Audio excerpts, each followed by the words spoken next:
Now, video games have impacted U.S. history and us as a whole by giving kids another pastime to ruin their creativity.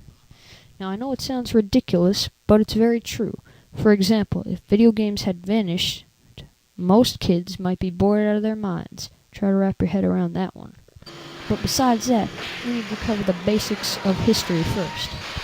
Back in 1952, the first real video game was created by A.S. Douglas, called Noughts and Crosses, to help with his path of becoming a doctor. Yeah, I don't get it either. But basically, the game was just tic-tac-toe on a computer. In 1958, William A. Higginbotham made Tennis for Two, but really just a side view of the future game Pong. And in 1962, Stephen Russell made Space War, which spreads to universities very quickly. And now we fast forward to the 1970s. In 1971, the first video game to be released publicly was Computer Space. Though its reception was bad, the cabinet looked pretty cool. And following in 1972, the Magnavox Odyssey was released. And later that year, Pong. Now, in 1977, the Atari 2600 was released. In 1976, a year prior, the Channel F was released, which came with cartridges, much like later games, unlike the Magnavox, where it came with these little cards that you stuck into it.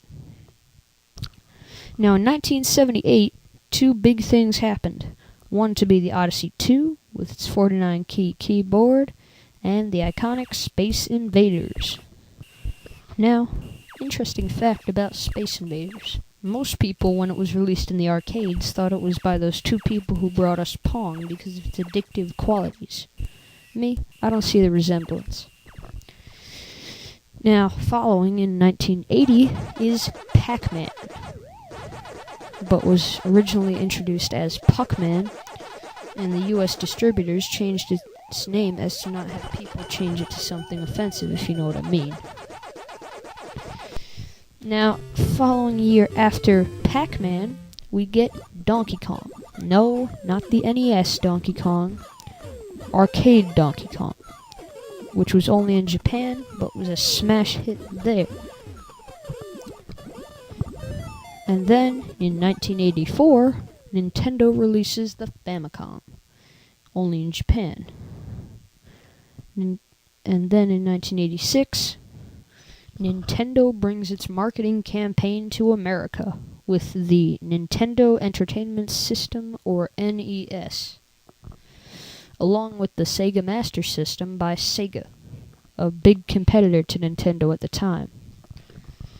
A few years later, in 1989, Sega releases the Genesis, and Nintendo the Game Boy. A year after, the Super Nintendo, or SNES. Another year follows with Street Fighter II, the World Warrior. Now, you may be thinking, where's Street Fighter 1? Well, funny story about that. When Street Fighter 1 was released, it was a failure. A big failure. The fighting mechanics were bad and it was sloppy controls, but really, I'm not here to talk about that. Am I? No, I am not here to talk about that. Now, Street Fighter II, it changed the whole fighting genre itself. Nothing was like it, and probably never will be ever again. Now, following Street Fighter II, we get Mortal Kombat, which puts a whole new spin on the word violence in video games. And after that, in 1993, Doom. Not the first iconic first-person shooter, but whatever. First one was Wolfenstein, but I'm not here to talk about that either. Am I? In 1994, we got the eSerb rating system for video games, and the PlayStation 1. Now, before eSerb, you could get anything in a game store. Like if you wanted to walk in and Grand Theft Auto was sitting on the shelf and eSerb wasn't around, you could just buy it. No one would stop you. Unlike now, where they say you have to be 18, or do you want this kid to buy this? It's rated M.